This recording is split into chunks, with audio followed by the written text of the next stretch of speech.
This conference will now be recorded.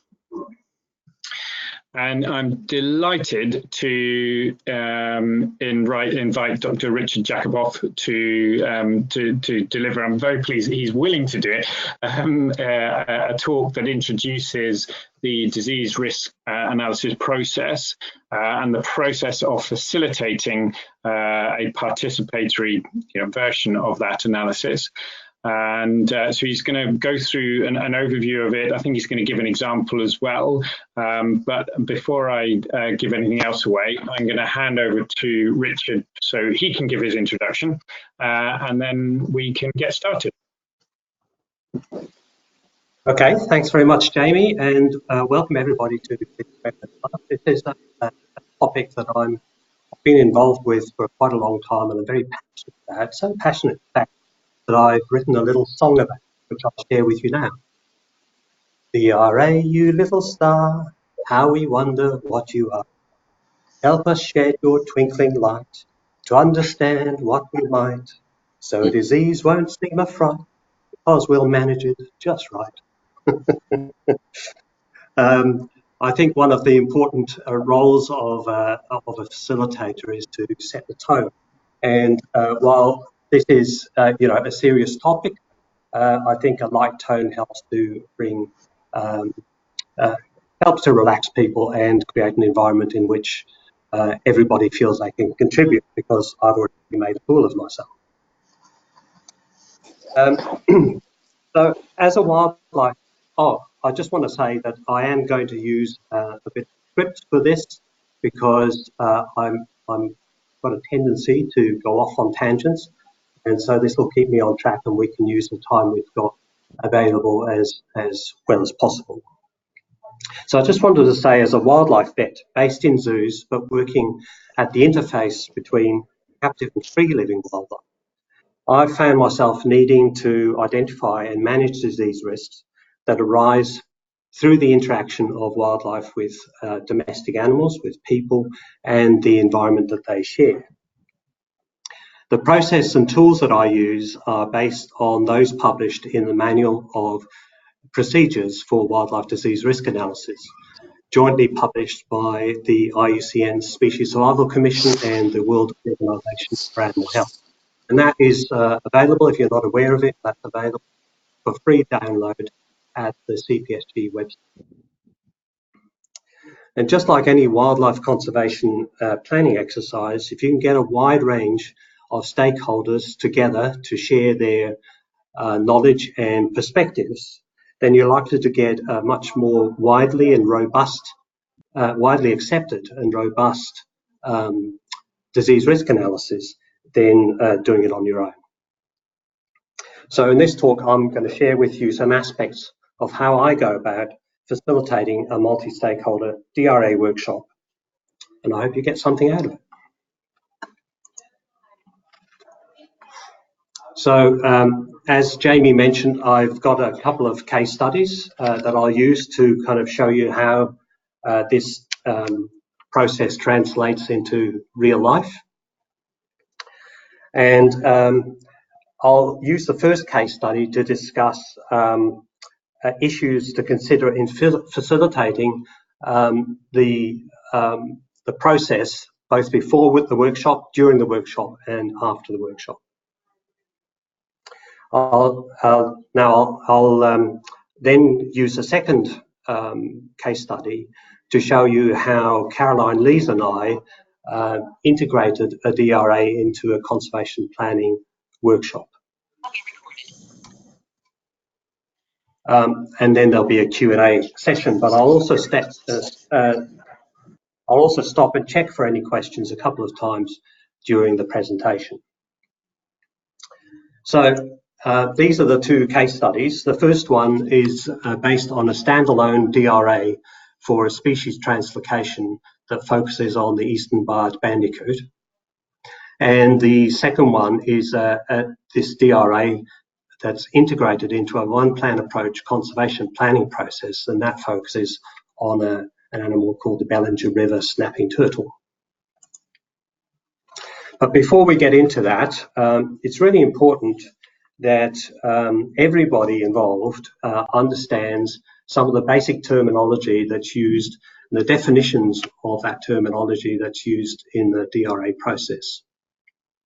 So most basic of all is, what do we mean by disease?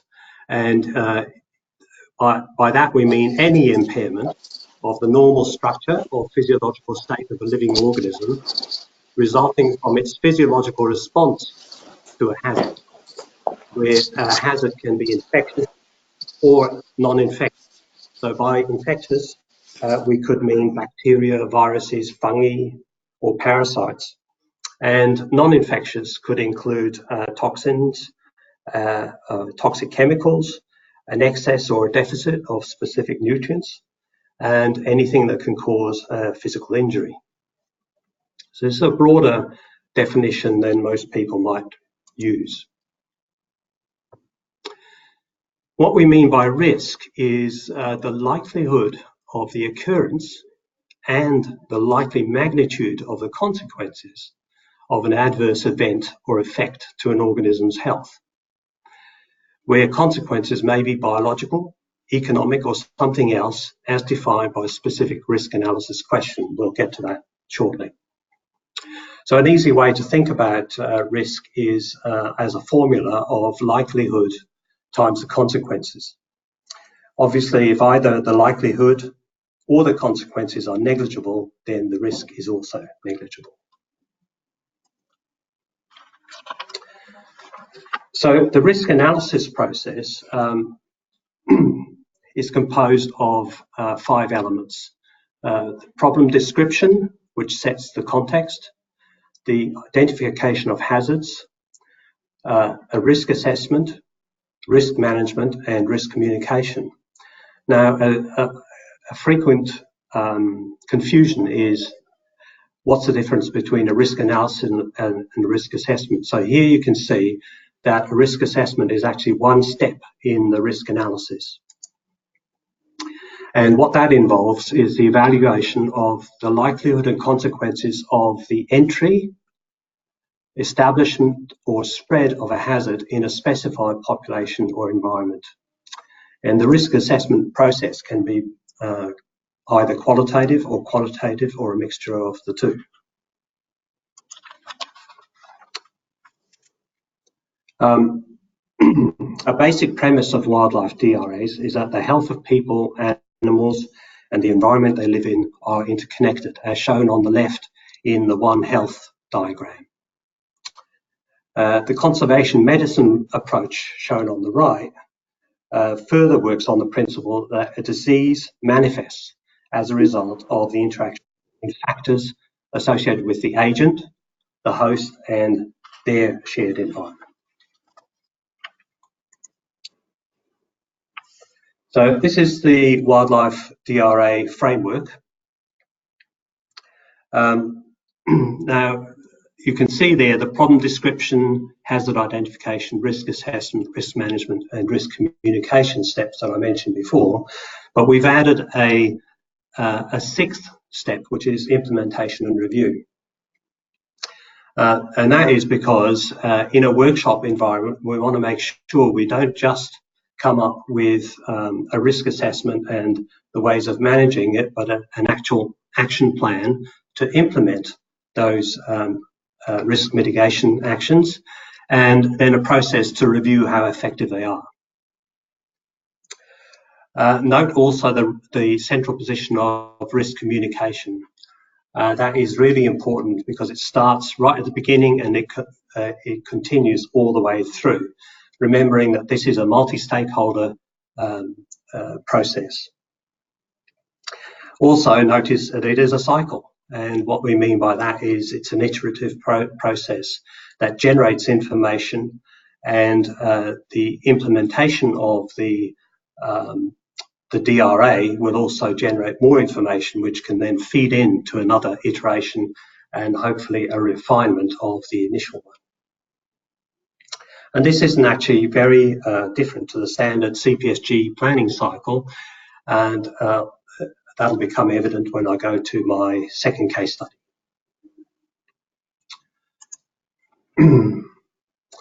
When working with the organisers and then later at the workshop itself, it's worth early on raising awareness that the contribution of the workshop to the overall risk analysis process.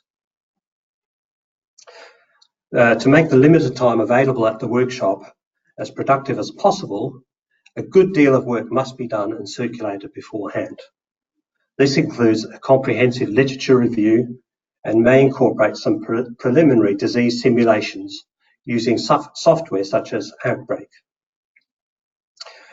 The workshop then involves a review of that pre-work captured in briefing papers, and then uses an elicitation of expert opinion to select priority diseases, subject them to detailed risk assessment, and identify risk management strategies and methods of implementing them.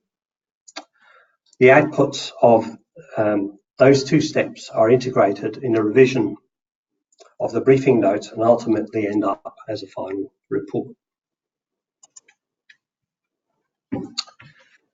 So here's the first case study.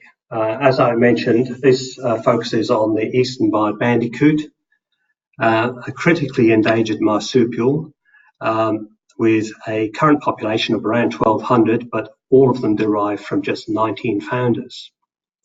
The major threats to this little animal is habitat loss and foxes.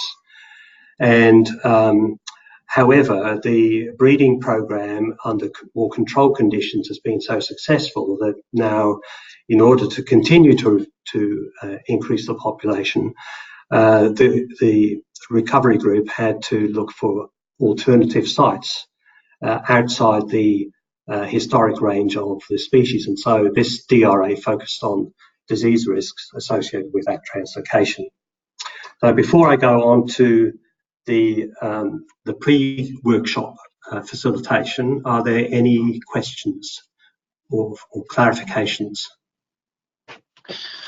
So thanks for that, Richard. So if you do have a question, please do write it in the chat box or any comment.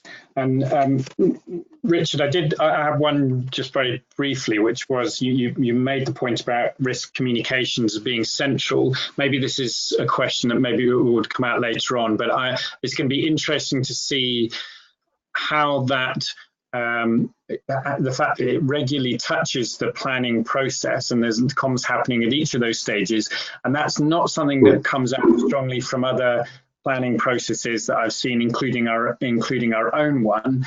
And I just wondered whether you felt, maybe you say it comes up later, we'll talk about it later, whether there's something additive that this process brings to general planning that you'd say, you know, this is a step that should be considered more in general planning.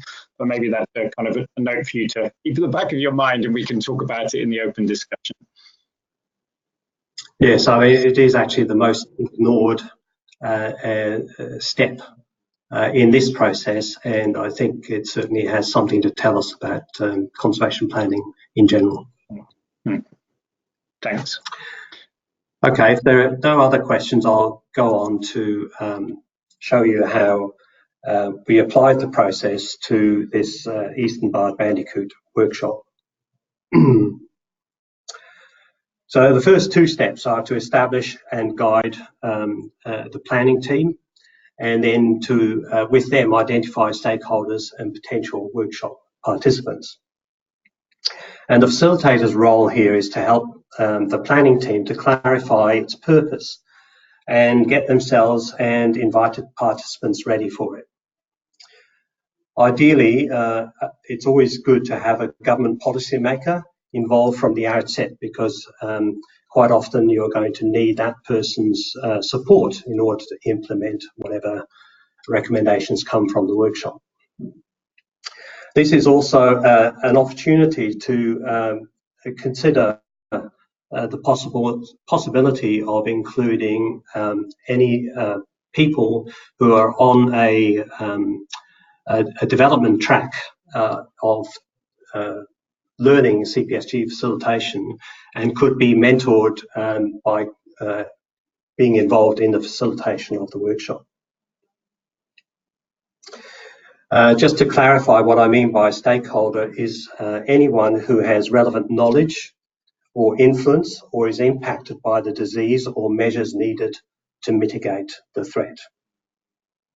In this case, we had 22 participants representing the Eastern-Barred Bandicoot recovery team and expertise on in situ wildlife management, captive management, conservation biology, reproductive biology, wildlife health, epidemiology, pathology, parasitology, wildlife ecology, island community and farming interests, government policy development and ethics. So you can see it attracted quite a wide range of people from different areas of expertise.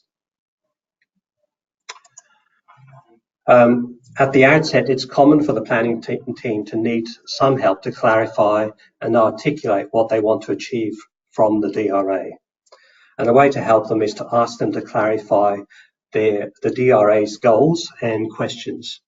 So in this case, they came up with the goal of developing a disease risk management strategy for translocation of the Eastern-Barred Bandicoots, which you can see I abbreviate to EBB, to French and Phillip Islands. And the questions was, what is the risk of disease to the bandicoots threatening their survival post-translocation, but also what is the risk of disease from the bandicoots to resident wildlife, domestic animals and people.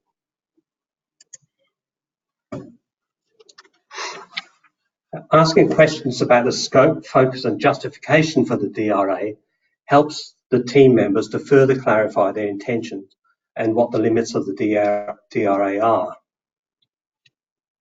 Familiarising them with the DRA framework and the processes and tools available will raise awareness of the scale of the preparatory work needed and the timeframe for completion of the DRA. The extent to which this is achievable is dictated by the urgency of the DRA. For instance, it might be needed to inform a time-dependent translocation and the resources available. So here's what this group came up with. The justification was that disease susceptibility of small inbred populations is a factor, and it is possible that the bandicoots might be exposed to novel diseases at the destination site. And secondly, that potential disease risks from the bandicoots to resident animals and human populations needed to be considered.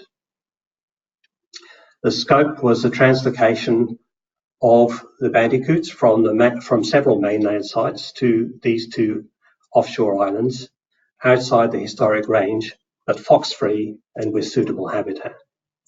And the focus was the specific disease risks associated with these particular moves.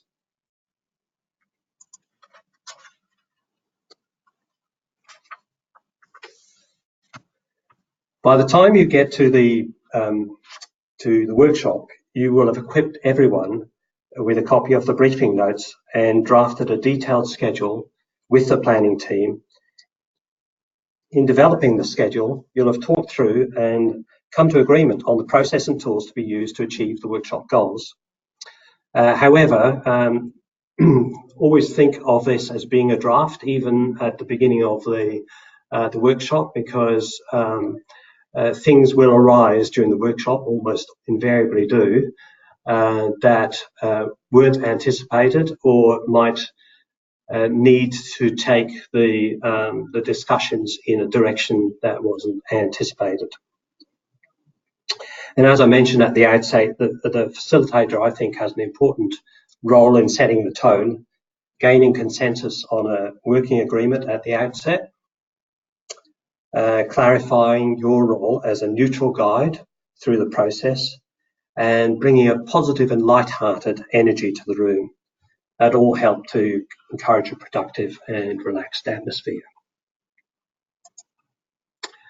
One of the things that I find useful is to have a A1-sized copy of the framework up on the wall, and then to use a post-it note with a cute little icon on it to to keep everybody up to date with where we are in the process, because this is a very systematic process. One step leads on to the next.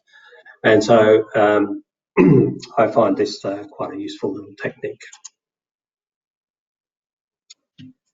Are there any other questions yet before I go into the workshop? No, you're good. Okay. So I've already mentioned about setting the tone, but a critical step at the beginning of the workshop is to develop a statement on what level of risk is acceptable for each of the focal populations of concern. We all know that zero risk isn't feasible. Even doing nothing can have a risk. But the decision on what is acceptable is a social and political one, because what may benefit some may be harmful or not benefit others. So first get clarity on who or what is at risk that participants care about, and then formulate criteria to describe the risk in terms of high, medium and low consequences to the individuals, populations or other factors such as economic. This statement is usually drafted in plenary at the beginning, refined by 2 to 3 individuals in the evening and represented for further input and sign off by the group on the final day. In this case, the group selected a different level of acceptable risk for each of the 3 defined populations that you can see there. For people and domestic animals, they wanted the introduction to pose a negligible risk of disease. For resident wildlife, they wanted a low risk to individual animal health and negligible population impact. And for the bandicoots themselves, they were prepared to accept a low to moderate risk to individuals. Now, these criteria guided judgments made during the hazard prioritisation step and the risk assessment step in determining which disease hazards were of enough concern to warrant mitigating actions.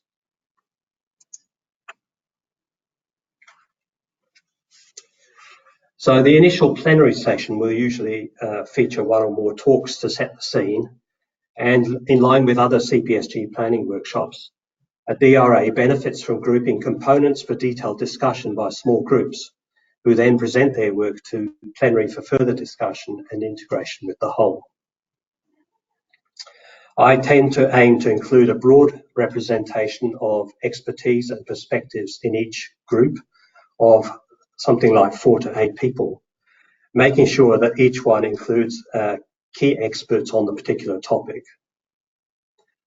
I then have the group appoint a facilitator, a timekeeper, a flip chart recorder and a laptop recorder, and decide who will present to plenary. During their discussions, I circulate and am available to answer questions on process while they're working through the step. And if you see them struggling, I clarify, or going off track, I help them out. Tools are an important component of helping people to look at their data in a systematic way and to analyse it. Where there's enough data, quantitative tools can provide insights such as the relative risk of one hazard compared to another, as in this case where an Excel add-in called Precision Tree was used to quantify the relative risk of transmission of a virus from domestic cats to a Tsushima leopard cat in Japan versus other pathways. Oh. But in most DRAs, there isn't enough data available to generate meaningful quantitative results. In this case, a qualitative approach was taken using this matrix to help capture expert opinion on the relative risks of the disease hazards listed in the briefing notes and to generate a priority ranking So you can see that this matrix has the high, medium and low to negligible likelihood of the introduction and exposure of the hazard, and at the top the consequences to the population of, in this case, the bandicoots, although we had to repeat this for each of those specified populations. And as you can see, the highest ranking was an organism called Toxoplasma gondii. Using graphics is a powerful way of capturing the group's combined knowledge in a way that enables everyone to visualize the relevant elements of the system under consideration. What you're looking at is a hazard transmission diagram showing the various pathways through which the bandicoots could be infected by this parasite, Toxoplasma gondii, at source and destination sites. This is a parasite that is spread in the environment by cats. The group used this graphical representation to identify critical control points, or CCPs, at which risk mitigation actions could be taken, such as cat control in situ and other preventative procedures in the more controlled source environments.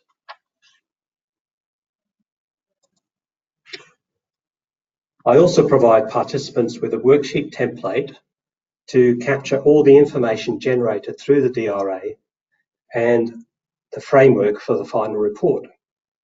It incorporates a description of that framework and leads people sequentially through each step with prompts for the information required and modifiable tables and other tools to capture and analyze data. This template's always a work in progress and refined over time, and I'm happy to share it with anyone who contacts me at that email address shown on the screen.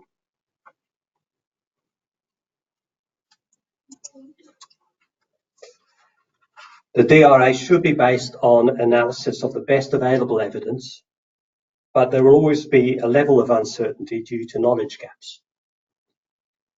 It's essential that all decisions and assumptions and the sources of information they are based on are documented during the workshop.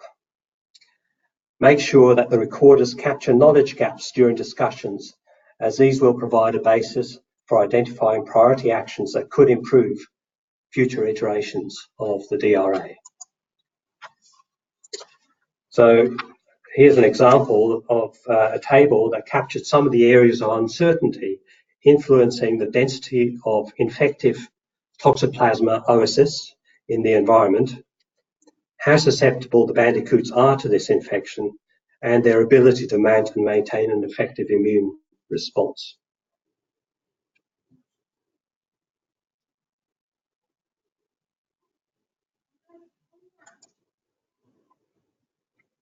Sometimes a detailed risk assessment is completed in response to community concerns. Bear in mind that the DRA will be publicly accessible. This is one reason for the importance of transparency. Another is to assure the community that due diligence was followed in assessing the risk of specific diseases they are concerned about. In this case, Ross River virus was included due to concerns that the human health threat from this mosquito-borne virus, harboured by some marsupials, could be increased with the introduction of bandicoots.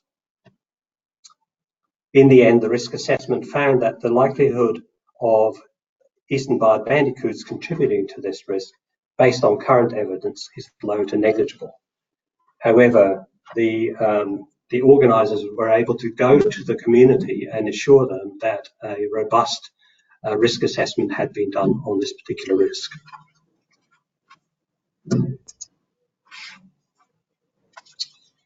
Once the risk assessments are done and the hazards that warrant some risk management are identified, consider each critical control point, shown on the table here on the left, for each population of concern, and the actions that could be taken at that point to prevent, control, or eliminate the risk. Here's a place where you can encourage divergent thinking in a brainstorming exercise before then facilitating an exercise that helps the thinking to converge to those that are both effective and feasible. Again, it's important to document the rationale for accepting or eliminating strategies. This example shows some of the risk reduction options considered for Toxoplasma gondii transmission to the eastern barred bandicoots. You can see there the recommendations on the right are based on whether or not the option was considered to be how effective it was and how feasible it was, and a combination of those two things.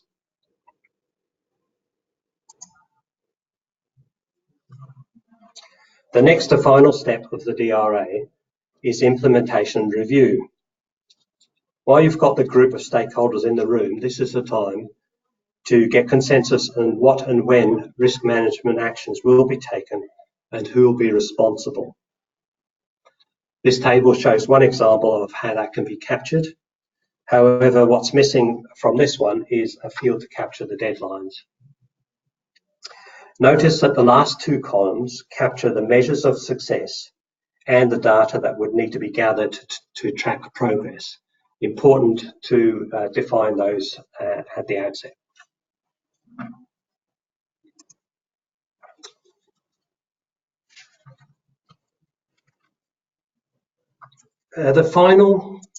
So we've gone through these steps, but the final crucial and most forgotten step is risk communication, as I mentioned before. This begins with the engagement of key stakeholders and needs to continue in order to maintain and grow the collaborative relationships and gain broad community understanding and support for any risk mitigation actions that need to be taken. A full comms plan is generally not feasible in the time available, but a small group can be tasked with drafting communications objectives and identifying stakeholders based on social and political as well as technical considerations, and this can be done prior to the end of the workshop. Further work and responsibility for developing and implementing a detailed plan should be assigned as part of the implementation action plan.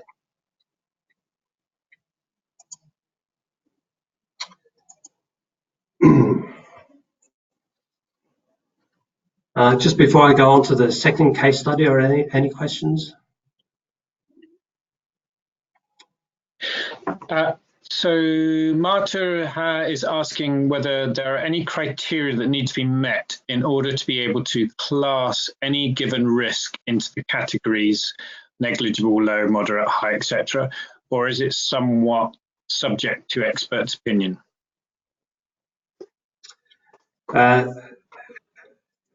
It is certainly subject to expert opinion, but having some clear criteria is actually a very important part of the process of transparency. So yes, ideally, that should be agreed to. I think in this case, we use those criteria I mentioned before about the level of acceptable risk to the different populations of concern. I just want to add to that and just ask, in facilitating the process, you've got a group of people and somebody might say negligible and somebody might say high. And how do you, in a qualitative manner, if you're sticking with those sorts of terms, how do you just sort of try and facilitate agreement over what it's going to be, or are there other approaches to try and, or do you just accept, do you recognize that this is clearly an area of uncertainty because we've got this variance in what people are saying? How do you deal with those sorts of differences? Yeah, good question. I don't think I've ever come across a dispute of that magnitude, as in somebody saying it's negligible and somebody saying it's high.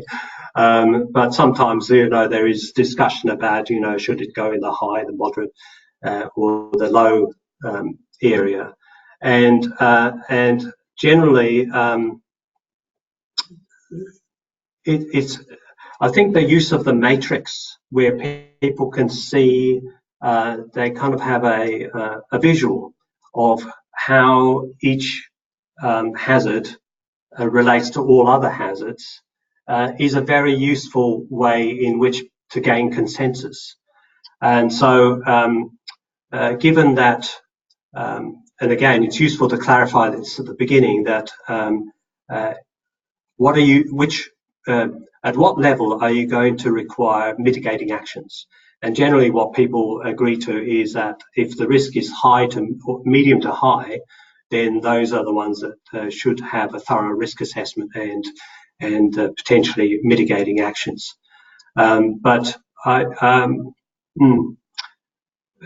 to date, this process has worked very well and in gaining consensus. So I don't really have an experience of a particular clash of opinions. I think, I mean, you're picking up on that, highlighting that point of, the value of the discussion and capturing the discussion in a logical way so everyone can see, on balance, they're dealing with similar information, because that's often an issue, is where people are responding with an answer to stuff that's going on in their heads, but not actually what has been shared with everybody. And if you can then facilitate that, then potentially, I suppose, you get to that point where everyone can see, everyone's dealing with the same information, so there's more likelihood of reaching consensus. Yes, and I think a very important part of that is actually documenting the rationale for for placing the hazard in that particular category. So it's got to be explicit and transparent how you came to that. So anybody who wasn't involved in the discussion, either at the workshop or beyond the workshop, can immediately see why, an explanation of why certain hazards were classified as they were. Okay. Yes, there's one last one. In fact, can I just quickly ask this from Evangelos? So thanks for that. How were measures of success determined? I don't know whether this is one actually you want to do with it sort of generally at the end, or was there predetermined criteria for this also? Do you want to respond to that now or later?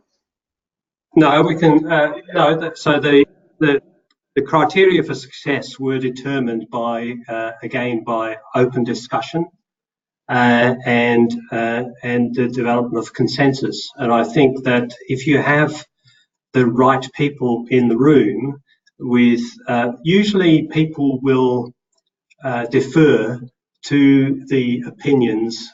In a case like that, to the opinions of the people with most relevant expertise. But for instance, a criterion for success of the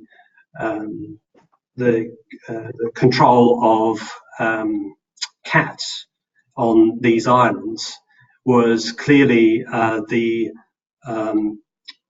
reduction in the density of cats.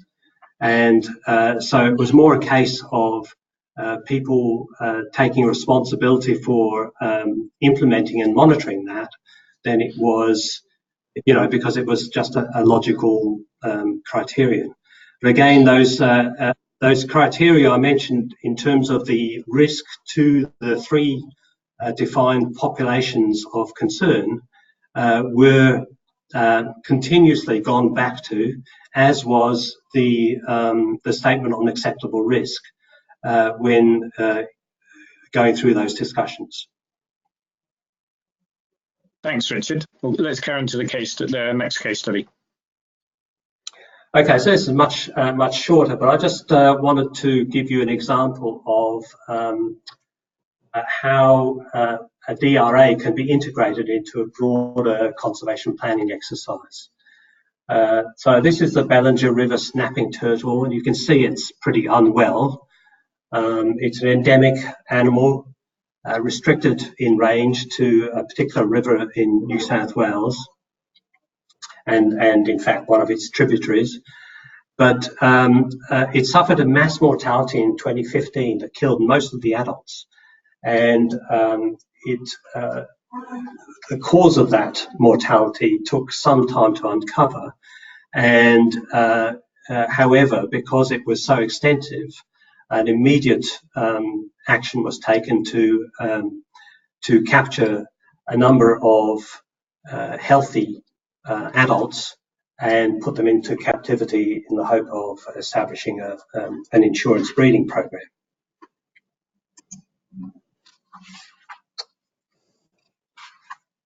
And in this case, although the disease was the immediate threat, our aim was to take a one-plan approach that considered all population of the species under all types of management.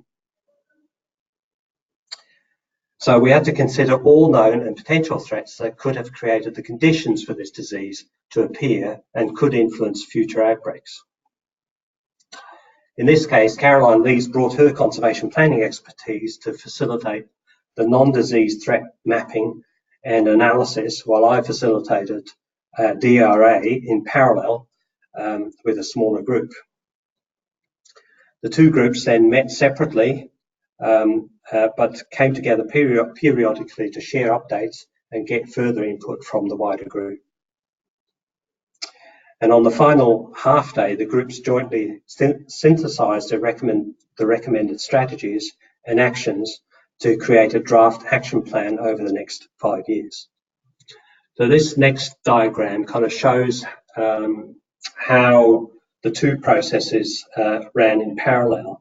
The green blocks represent the DRA components, and the yellow ones represent the parallel conservation planning components. And you can see with the black arrows how at each point where we have black arrows converging, the DRA group and the non-disease threat group met to synthesize and share what they came up with and come up with consensus for the next step. And until the final point where we, the whole group agreed on an implementation framework and a draft plan.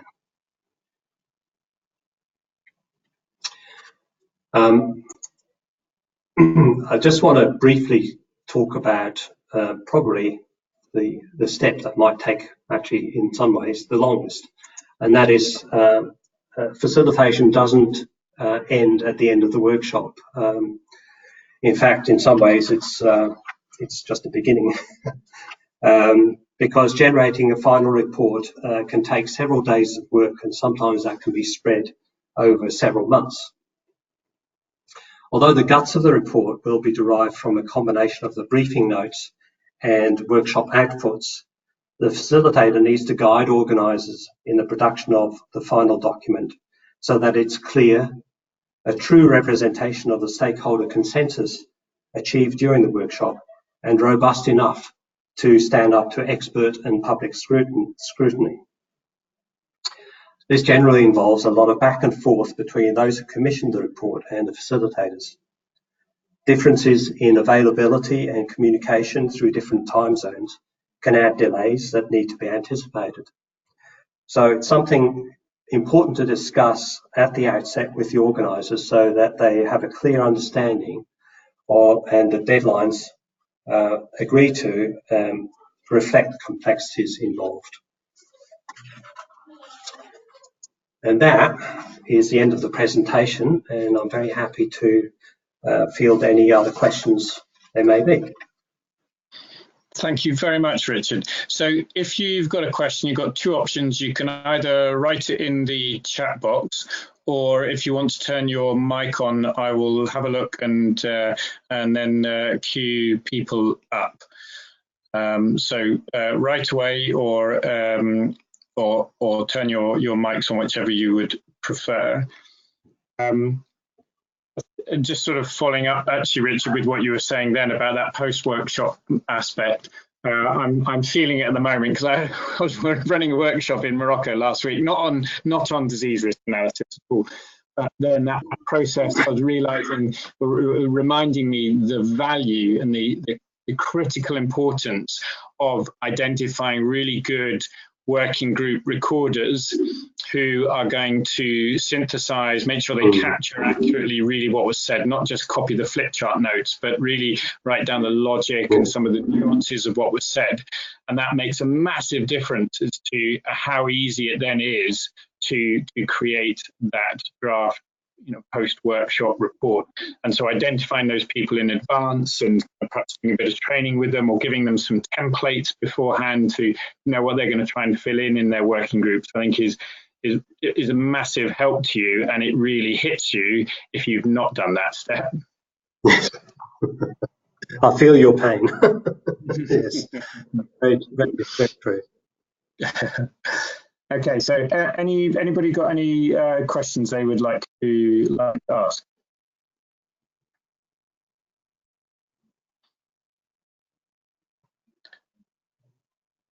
So Evangelos are wondering if a DRA has been used or considered for chytrid with amphibians. Yes, I haven't personally been involved in that, but I know it has been used. I know in Australia, I'm pretty sure that Lee Scarrett and his group have used the DRA. They may not have exactly followed this process, but it would have been very similar. And Lee was, in fact, involved in developing the manual and the guidelines. There's actually, I know some of the people that are in this webinar. I can see Javier there, who's a good friend of mine, and I'm wondering if he was going to chime in with some examples from the work with mountain chickens or other species we've been involved in. But see if he's able to do so. I did wonder on that actually. These other DRA processes, what in terms of what drove you to produce to work with a group produce these guidelines, and in relation to other DRA processes that are out there, what do you think is the kind of particular additive value of having this particular process? What do you think is extra here that perhaps is not emphasized so much? And I'm going to come to Javier afterwards because I can see he's turned his mic on. But Richard, are you able to add anything to that? Well, undoubtedly, it's a multi-stakeholder component that is really different to the standard disease risk analysis that's done by government agencies, for instance, and getting people into the same room at the same time and having a process and some tools to help them work effectively together. I think that's really the difference. And of course, the thing is with wildlife, as we all know, the data is so scarce compared to the data available for people and domestic animals, and so having a framework in which people can share their expertise and knowledge and perspectives is really valuable.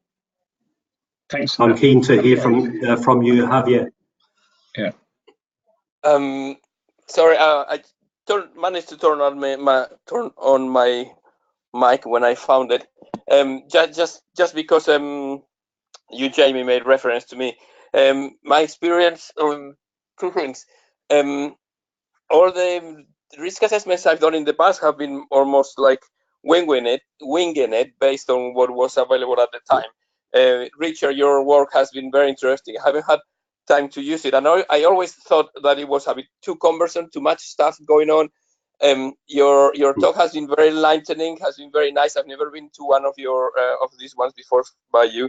I understand quite a few more things now. One of the key things is that I can see now is yes, it is key, because we often vets find it, well, the important thing is the disease risk assessment, and we forget about the rest of the stuff you're doing around it. But then when we come to it, we often take it as ourselves plus someone else. We sit down, we try to find all the diseases that might affect this thing, try to come up with great recommendations, we put a lot of work, and then when we come to talking and putting them in the reality, there is a lot of perhaps fighting because they didn't expect what we were telling them, and also you're taking the whole responsibility of the whole thing on your shoulders, and then it becomes becomes problems. And I think your way of doing it, it will prevent all that. And I can see lots of benefits from it. It also seems to be a lot of work involving a lot of people. So doing it for every single case, it becomes a bit cumbersome. Do you use it every single time? No, you're quite right, and thanks for that question, because this is something that's raised with me many times. Is, you know, we don't have the time or the resources to do this full process. So I've kind of given you the idealized process, but even in in my situation, there often isn't the time or the resources or the ability to get people together into a workshop kind of situation in the time available. And so the process does lend itself to being adapted to your particular situation. And I think it's always useful to have a kind of an ideal and know where you're making the compromises with that ideal, and just recognise that that it's useful to I think to document what the assumptions and the limitations of the process that you've used are, and then people can, and then you're being transparent. You can clearly see why it was done in this way rather than in another way. What's the minimum number of people you have got together for an effective DRA of this style? Well, the minimum number, I would say, probably somewhere around 8. If you want, if you want to get a reasonable diversity of expertise and perspectives, then probably that's about the minimum. The DRAs that I've been involved in have usually been a bit bigger than that. Well, sorry, the workshops have been something like between 15 and 30, but the DRAs that I've done outside of workshop context, yeah, probably about 8, I think, would be a good number. Okay, thank you. Thanks for that, Javier, as well. Just as an aside, we've got a few more questions, but I've just finished helping to facilitate the development of a plan, again, not DRA, but doing it fully remotely, and over the last few months, and using Google Docs to have be able to do brainstorming.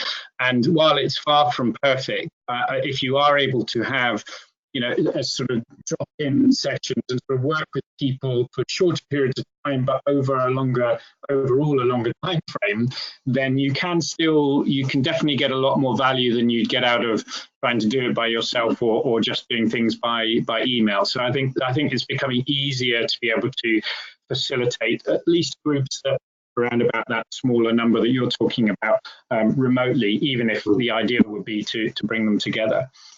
Irene's just asking if the outcome of a standard DRA workshop and the OPA plan is going to be the same, what is then the fundamental difference between each process, and when do you decide to use one or other method of work? Well, this is for me, this is actually quite a new thing that I'm exploring. The Bellinger River snapping turtle was the first kind of integrated approach that I've used, and we're actually planning to do a second one, and so maybe that will help answer your question. So the next one is also based in Australia, and it involves the translocation of another marsupial, small wallaby, to one of the same islands, Phillip Island. And I was first asked to facilitate a DRA by the organisers because not because they had a particular concern about disease, but because they needed to demonstrate that they had considered disease with due diligence.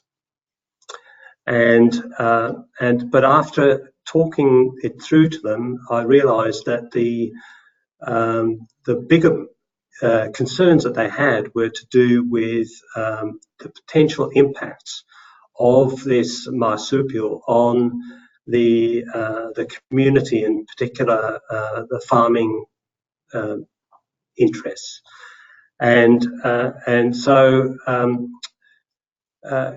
we realised that there were probably more kind of social, political reasons associated with it.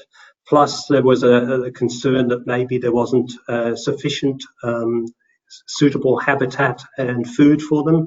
So there were some other threats that were non-disease related, and I think that would be the criteria, that if your situation is broader, would benefit from a broader threat analysis than just disease alone, and that would be the basis for choosing that approach. In the case of the snapping turtle, well, we had a kind of a population crash there, and as I say, at the time they weren't aware of what was causing it, so there had to be quite a lot of research done which eventually did identify a virus that had never been described before. But in the meantime, a captive management plan had to be established, and we had to implement a number of processes to monitor the animal's environment, and then to start to implement some environmental improvements, such as because we knew one of the issues was the water quality of the river, and so some water quality steps had to be taken. I think we've answered Sarah's question, where she's asking about the substantive differences between this approach and other DRA methods. And we've been talking about the participatory nature of this, which brings complexity but huge value in terms of sort of depth of discussion, thinking, information, and getting agreement between those people who are ultimately going to have to accept it and perhaps have to do something about it, have to implement action, have to behave differently than they were behaving before, potentially. Marta's also asking, in your experience in situations where language is a barrier, do you think it's preferable to include local stakeholders in the workshops with assistance from translators, or would you rather focus on using translators to communicate with them after the workshop during other communication steps? Definitely use locals. You want the local people involved, and I